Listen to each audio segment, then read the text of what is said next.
Ano ang tatlong gawain ni Satanas? Pag-usapan po natin 'yan sa devotion natin na ito.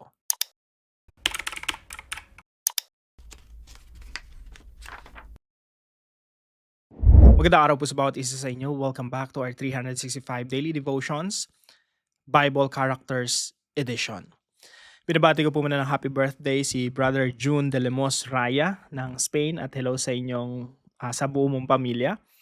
At happy birthday din kay Ma'am Annalisa Nicolas. Now, yung topic po natin ngayon ay Satan as the deceiver and the father of lies. Satan as the deceiver, mandaraya, at ama ng kasinungalingan. Noong ating Panginoon Kristo po, kausap niya po yung mga religious leaders during their time. Itong mga religious leaders na to, hindi to naniniwala kay Kristo. Hindi sila sumasampalataya sa ating Panginoon Kristo. At sa John chapter 8, pinagtatalunan nila, sino ba talaga tatay nyo, no? Sabi ng mga religious leaders, tatay namin si Abraham, no? Tatay namin yung Diyos. Pero sabi ni Jesus Christ, no, your father is the devil. Napakatinding banat ng ating Panginoon Kristo.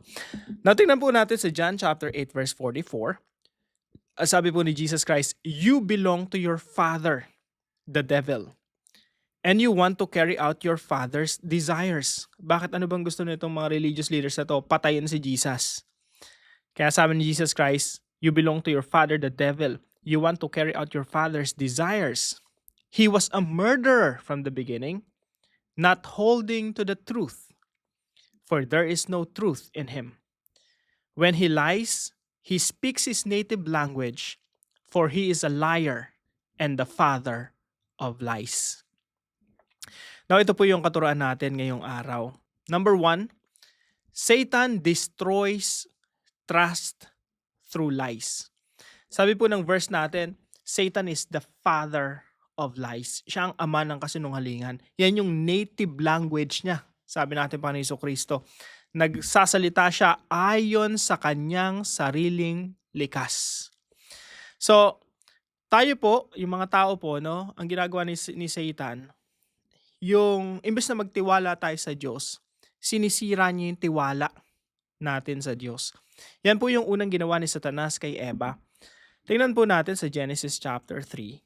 Sabi po rito, now the serpent was more crafty than any of the wild animals the Lord God had made. Tingnan niyo po yung pagkakasabi ni Satan. He said to the woman, remember sabi ni Jesus, Satan is the father of lies, ama ng kasinungalingan. At ang gagawin niya, sisirain niya yung pagtitiwala mo sa Diyos. Kung paanong sinira niya yung tiwala ni Adan at Eva sa Diyos. Remember dito po sa Genesis chapter 2, yung tao inutusan ng Diyos na, you can eat whatever you want except from the fruit of the tree of the knowledge of good and evil. Wag na wag mong kakainin yan, sabi ng Diyos. At sigurado mamamatay ka. So yun po yung salita ng Diyos.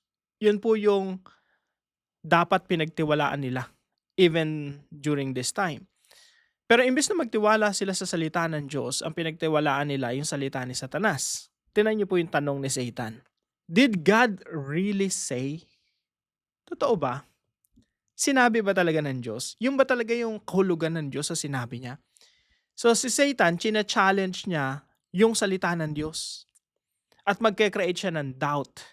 Magke-create siya ng pagdududa sa sinabi ng Diyos. Did God really say? Talaga ba? Sinabi niya ba talaga? Ganun ba talaga yung kahulugan nun? You must not eat from any tree in the garden. Kwene-question niya, literally, kwene-question niya yung salita ng Diyos. And that is the work of Satan. No, nagke-create siya ng doubt. May sinabi na yung Diyos, clear yung sinabi ng Diyos kila Adan at Eva, wag mong kainin yan, sigurado mamamatay ka. Pagdating ni Satan, totoo ba? Mamamatay ka ba talaga? So, right after that, nagbigay si Satan ng sarili niyang interpretation. Kaya ayaw naman kayo ng pakainin niya ng Diyos kasi gusto ng Diyos, siya lang yung Diyos. Pero pag kumain kayo niyan, magiging katulad niyo ang Diyos. Pangalawa po, Satan deceives minds away from truth. Ang ginagawa po ni Satanas, dinadaya niya yung mga tao para yung isipan nila mapalayo sa Diyos. Sabi nga po rito sa 2 Corinthians 11 chapter 3, sabi ni Apostol Pablo sa mga mananampalataya sa Korinto, "But I am afraid that as the serpent deceived Eve by his cunning," so bumalik rin si Apostol Pablo doon sa Genesis chapter 3, sa katusuhan ni Satanas. "Your thoughts, your minds will be led astray from a sincere and pure devotion to Christ." So, yung ating mga isipan pala ay pwedeng iligaw ni Satanas. And kapag tayo po ay napapalayo sa ating Panginoon Jesucristo, remember this, that's the work of Satan.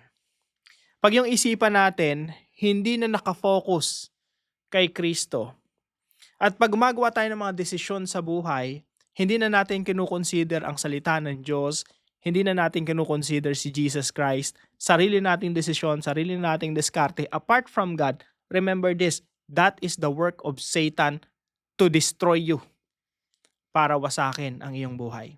Pangatlo po, Satan darkens hearts to reject God's light. Yung Diyos po liwanag, pero ang trabaho po ni Satanas, ang isang gawain ni Satanas, pagdilimin ang ating mga puso. Sabi po sa Romans chapter 1 verse 21, sabi po ni Apostol Pablo sa mga taga-Roma, yung mga tao, meron niyang kapag palayo ka ng palayo sa Diyos, pasama ka rin ng pasama. And then sabi niya rito sa verse 21, "For although they knew God," alam naman nila na may Diyos "but they did not honor Him as God." Tingnan niyo po, maraming mga tao, alam nilang may Diyos, pero hindi sila namumuhay ng ayon sa kalooban ng Diyos. Maraming tao, actually pag pumunta ka sa bilangguan, majority ng mga tao doon naniniwala sa Diyos. Pero lahat sila, presumably, nakagawa ng krimen. May mga taong namuhay sa pagnanakaw. May mga taong namuhay sa kasinungalingan. Bagamat alam nila na may Diyos. So ito yung sinasabi ni Apostol Pablo. For although they knew God, pati mga idolatrous people, they did not honor Him as God or give thanks to Him. But they became futile in their thinking, and their foolish hearts were darkened. Yung kanilang mga puso ay nagdilim. Yan po ang sabi ni Apostol Pablo. At ito po ay trabaho po ng dyablo. Yung pagdilimin yung ating mga puso. Para kahit alam mo na may Diyos na siyang liwanag, ayaw mong mag-respond sa Kanya. Gusto mo i-reject siya. Napapansin niyo po ba, ang daming taong ganon? Alam nila na may Diyos, pero nire-reject nila. Hindi man nila sabihing nire-reject nila, but the way they live their lives is opposite to what they believe in. Naniniwala sila sa Diyos, pero yung klase ng pamumuhay nila, opposite. Mas pinipili nila yung bisyo nila, mas pinipili. Alam naman ng mga tao, masama yung bisyo. Ayaw ng Diyos na sinisira natin ating mga katawan. Pero nagpapatuloy tayo sa bisyo. That's one of the examples of believing in God and yet living a life opposite to God's standard. Now, paano po natin isasabuhay itong pinag-aaralan natin? Number 1 po, depend on God's word as the standard of truth. Si Satanas po, ang dami niya pong ginawang kasinungalingan. Yung salita ng Diyos na totoo, hahaluan niya ng kasinungalingan. Nandun pa rin yung totoo, pero may halo ng kasinungalingan. Pansinin niyo po, si Satanas, nung tinukso niya si Eva at Adan, ginamit niya rin yung salita ng Diyos Nung tinukso niya si Jesus Christ, ginamit niya rin yung salita ng Diyos. Nag-quote siya from the Word of God. Pero ang gagawin niya, iti-twist-twist niya. Lalagyan niya ng mga kasinungalingan, mga maling interpretasyon. Pero ang tamang response doon ay kung anong ginawa ng Panginoon Jesucristo. Nag-stick siya doon sa standard, sa original information from God. Hindi yung interpretation ni Satanas. Gusto natin yung pawang katotohanan lamang na walang halong kasinungalingan. Walang halong interpretasyon ng dyablo, interpretasyon ng mga tao na hindi makatotohanan. Kaya napakahalaga po sa atin na nag-aaral ng salita ng Diyos. Focus tayo sa standard para malaman natin kung ano yung mali. Sabi nga ng ilan, dapat para malaman mo kung ano yung peking pera, ma-identify mo kung ano yung mga peking pera, kailangan malaman mo kung ano yung itsura ng tunay na pera. So, kung hindi mo alam kung ano yung tunay na pera, pag binigyan ka ng 1,000 peke dyan, you don't know. Hindi mo alam kung maibibili mo ba yan someday. Hindi mo alam kung totoo yan. Kasi nga, hindi mo hindi mo pa siya naikukumpara sa tunay eh. What you have to do is to master the truth. Alamin mo kung ano yung totoo para malaman mo kung ano yung peke. So, ganun din sa salita ng Diyos. You have to know God's word para malaman mo kung yung mga bulong sa'yo ng mga tao, yung mga voices sa paligid mo ay totoo o hindi. Something that will destroy you or not. Tandaan mo, ang salita ng Diyos, naririyan yan to give you victory, to give you success. Pero ang boses ni Satanas, naririyan yan, na ani mo ba'y bibigyan ka ng katagumpayan. Pero sa totoo, wawasakin lang yung buhay mo. Pangalawa po, devote time and place to commune with God daily. Devote. Pag sinabi nating devote, kaya nga tayo merong devotion, no? Devote, maglalaan ka ng time and place. Importante yung time kasi hindi natin syempre gagamitin yung tira-tira natin para sa Panginoon, no? Kailangan yung gising na gising ka, yung premium yung time mo na yun. Precious yung time mo na yun. Yung talaga yung na-absorb mo yung salita ng Diyos. Kaya nga po 5 a.m. daily devotion tayo kasi sa umaga, bilis nating maka-absorb. Kasi yun yung unang-unang ginagawa natin, no? Fresh na fresh pa yung isipan natin. We want to fill our hearts and our minds with the Word of God. Devote time and place. Yung place naman, importante din. Kasi nga kung nagde-devotion ka pero hindi naman conducive for devotion, na nadidistract ka sa iyong binabasa, hindi pa rin siya effective. Kaya napakalaga pag nag-devotion ka, yung hindi ka distracted. Nakafocus ka lang talaga. After all, yung devotion naman, naglalast lang naman yan from 10, 15, 20, or 30 minutes. Depende sa inyo. Mas maganda, mag-focus ka na, no? At focus ka na rin sa panalangin. So, devote time and place to commune with God. Kailan daw? Daily. Araw-araw. Salamat sa Panginoon, nakatapos na tayo ng pang-4 na taon na natin tong daily devotions na walang skip sa biyaya ng Panginoon, no? At sa tulong na rin ng mga sumusuporta dito sa ating daily devotions. So, pang-4 na taon na to, sana matapos po natin, no? Lord willing, sa biyaya ng Panginoon. Now, pangatlo po, discern the spirit of truth from the spirit of lies. Discern, ibig sabihin, yung ma-discern, malaman mo, maalamin mo na yung napapakinggan mo ay mula sa Espiritu ng Diyos. Spirit of truth. Pag nagbabasa ka ng Bible, alam mo agad Spirit of truth yun. Kasi yung banal na kasulatan tsaka yung Espiritu ng Diyos, laging tandem yan. Pag nagbabasa ka, hinihiling mo rin sa banal na Espiritu na ipaunawa sa iyo kung ano yung binabasa mo. Now, alam niyo po ba na si Satanas nanunukso talaga sa tao?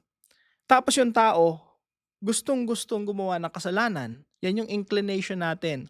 Yan yung likas sa atin, makasalanan. Kaya, perfect tandem eh.